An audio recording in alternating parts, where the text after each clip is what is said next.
can't believe I slept on this game.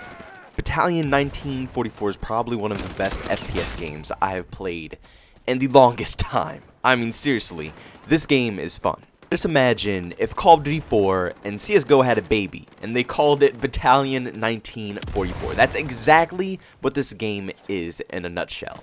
I mean, everything from Call of Duty 4 pretty much resembles this game with the pacing, the movement, how you can drop shot, jump shots are back, all these different methods to bring in a more competitive edge and just fun overall gameplay. You know, all these different elements, they might have been annoying and obnoxious at first, but with all the cheese that was in Call of Duty games, it made it even more annoying and even more obnoxious, to a point where it was just unplayable. So pretty much all those things they scrapped from the game. But in this game, there is no cheese. You're handed a gun and an objective, and that is it. You get a grenade, and you don't even get flashes. The only specialist thing that you can use is a smoke grenade. That's it. That's all you get. So, I mean, the cheese is minimum. It's pretty much non-existent in this game. And that's what is bringing out the best side of it for me right now. Now, I do want to point out that this game is very competitive. It's extremely competitive, actually. And that's probably where the core of this game is. Just like how CSGO, the majority of the community, once they play the game enough, wants to just play the competitive side. It's more fun, it just feels more like the game. It feels what the game should be like, and that's what this game is like as well. It's all about the competitive side. But for all the gameplay you're going to be watching today, I just played in the game mode section called Arcade, which is pretty much the filthy casual version of this game, where it's like, what is it, Capture the Flag, Domination, Team Deathmatch, and I think those are the only 3 game modes in it. And you get to, you know, scroll through all the maps, you get to check them out, and it's just more of a casual game mode where you can just dominate, pub stomp, and stuff like that. I am actually going to hop into the competitive side, though. I'm not going to lie. That's how much fun I'm having with this game, that I'm probably going to actually put this in my usual rotation of games. I usually post a lot about Call of Duty, Battlefield. Sometimes I hint on Rainbow Six Siege. I haven't been over in that topic in a while. I mostly just chill out with Call of Duty and Battlefield, but I might actually throw this into the mix as well. I mean, the gameplay is just so fun. It's addicting. I actually can't get enough of it. And my main problem with CSGO was the fact that you can't ADS unless you're using a scoped weapon. Now, for a lot of people, they didn't really care about that, you know? It's fun, and I agree, it still is fun. But for me personally, I love my FPS games where I can actually aim with the weapon. That's how I just enjoy them, Call of Duty and Battlefield, like I just used as an example earlier. If you could do that, I'll probably enjoy the game. And this game brings the CSGO feel along with Call of Duty 4. With different, well, yeah, that's probably what COD4 actually brings. It brings COD4 elements. I mean, drop shotting, jump shotting, ADSing, how the, I guess how the weapons feel. They have a similar recoil pattern to CSGO, but not as complex, I'll tell you that. They're definitely easier to master, and they're not complex like CSGO, but they're still there. The best part about this game is the fact that it's only $20 and all the content feels like it is there. I mean, if you go and spend $60 for a Call of Duty title, it feels like you're limited because the majority of the upcoming content to fill the rest of the game, since they usually probably strip that content out early and then release it to us through DLC and through microtransactions.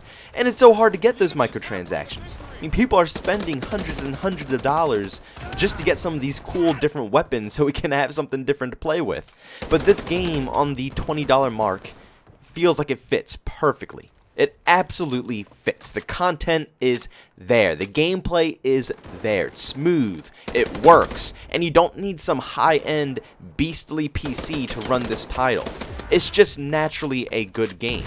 It's one of those games, like I said, like CSGO. It lasts forever. CSGO has been around for us with, I can't even tell you how long CSGO has been around. And this game has the same exact potential. It actually has a good amount of potential to probably get into the competitive scene once they polish off a few things and, you know, bump a few of the other OP cheesy things out of this. But, I mean, already it's barely any cheese in it as it is. So they're definitely not far from getting to that point. And yes, I know it's already in the competitive scene. I know it's already competitive Battalion going on right now. I'm just talking at, like, the top end, where everybody is going to eventually know about this game because the prize pool and the amount of people that are tuning in, or the word of mouth is going to spread, and everybody's going to hear about this game. It might possibly get to that point. The microtransactions in this game are also not bad as well, which is perfect because you would think out of a $20 game, microtransactions would be heavier than they would be in a Call of Duty title, which is $60. I mean, you got, in Call of Duty Black Ops 4, you got the tier system, you can buy crates, you can buy skins, you could pretty much buy everything in that game. But in this game, for $20, you only buy crates, and the crates only contain skins for your weapons. They don't contain new weapons or anything like that. Everything in this game, they are pretty much handing you. So you're going to be pretty much getting weapons if they do decide to add more weapons. I don't think they will. But if they do down the line, you would probably get those weapons. Maps, you get the maps. You know, you get all these things. The only thing they ask you to do is, if you want to, it's up to you. You don't have to do it. You still unlock crates by playing matches and other things like that. So you don't have to purchase them.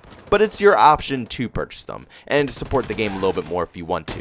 Which, honestly, I mean, I probably won't just yet because I don't see any skins that are really worth too much of my time and money. But if they do push the microtransactions a little bit more, I will enjoy it. But that definitely tells something about this development team. If they don't put more time and effort into the microtransactions, that tells that they're putting more time and effort into the game itself. And I really respect that. That is so refreshing and so nice to see that someone isn't just solely focusing on how they can take more of our money instead of, you know, focusing on our gameplay experience if we're actually having fun. But sadly, I have some bad news to say. I'm sorry, but I know I have a lot of console players who enjoy checking out my videos, but this game is not out on console yet.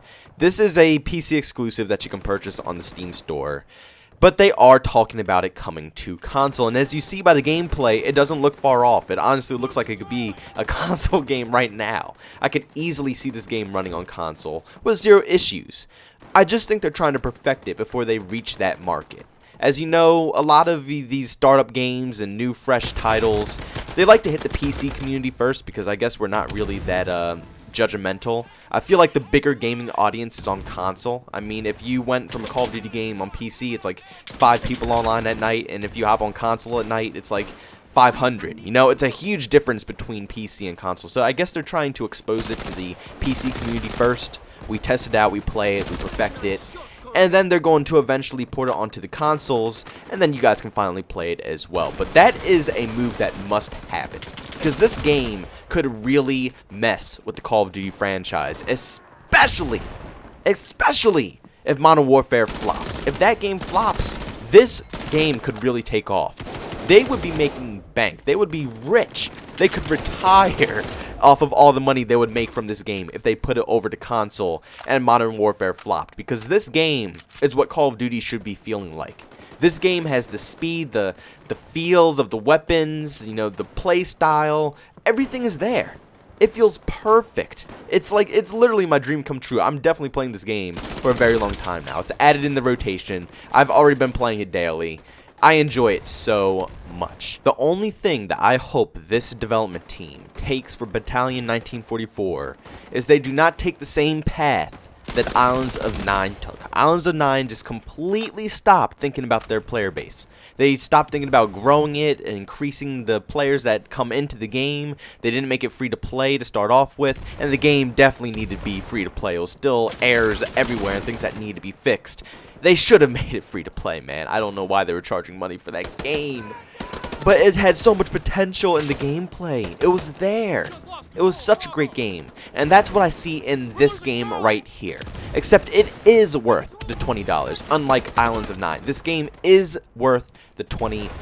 It is all there in the package. Between the maps, the weapons, the factions in this game, just the gameplay experience, and it's populated.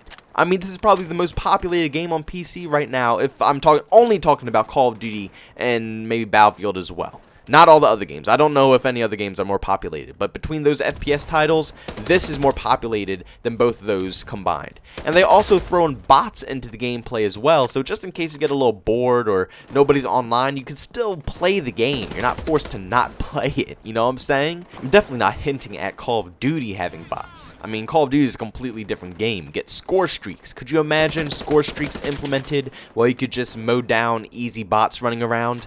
That would be all hell on earth.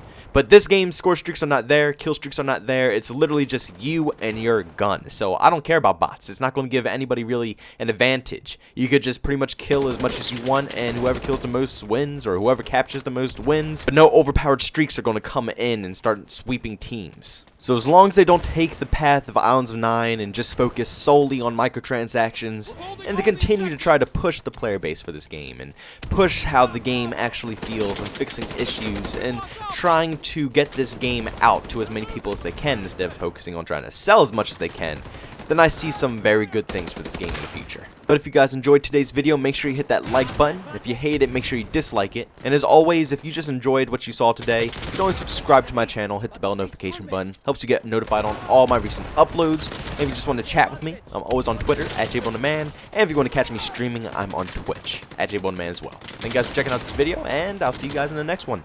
Peace out.